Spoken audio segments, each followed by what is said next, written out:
Hi, Christine Allred here with our very first vlog, and the first thing that we're talking about today is musical identity, and the prompt that our group chose to use is how can we help establish a musical identity with our young students?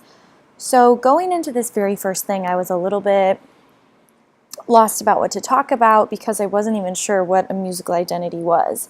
And once I did some research on it, I learned that it's basically just another way that you can express yourself, or another way that you can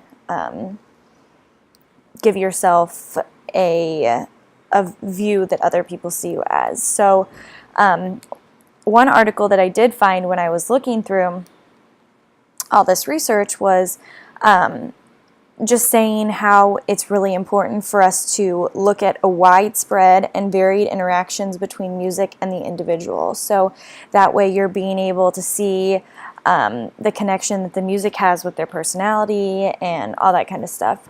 The thing that stuck out to me the most when I was going through all of this was, especially with younger students, I think that it's important just to let them know that they can have their own musical identity, and it's important to show them that no matter what, they can find their identity through music. So no matter what kind of music that is, if there's one certain thing that they relate to, or a type of music that they relate to, or a type of performance that they relate to, that they are able to have an identity through that. And I think that that's one thing that we can really do with our younger students, is to let them know that they can have that kind of identity.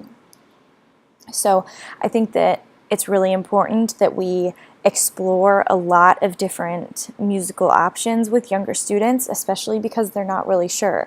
They probably have heard the music that their parents or their siblings and other stuff like that are listening to, but they never really have figured out what kind of music they want to listen to on their own yet. So I think that that's something that we can help them do, is kind of establish what type of music that they relate to. And it doesn't have to be just one type. It can be all kinds, you know. I think that that's one of the cool things about music, is that it can really, your taste in music can really vary dependent on what you're feeling, what your mood is, what your emotions are. And that's one thing that we can also teach them, is that they're able to have more than one musical identity, and depending on their moods, their feelings, you know, stuff that's going on that day, and use those identities to help them express themselves and stuff like that. So if we were teaching a kindergarten class, then we could say, okay, well, today we're going to listen to this kind of music, and we could talk about the different things that go along with it, the different moods that are in the song or the piece, and be able to explain to them the different kind of things that go into that and ways that you could relate to it. I think with older students it's a little bit easier because they already know the type of music that they kind of like listening to.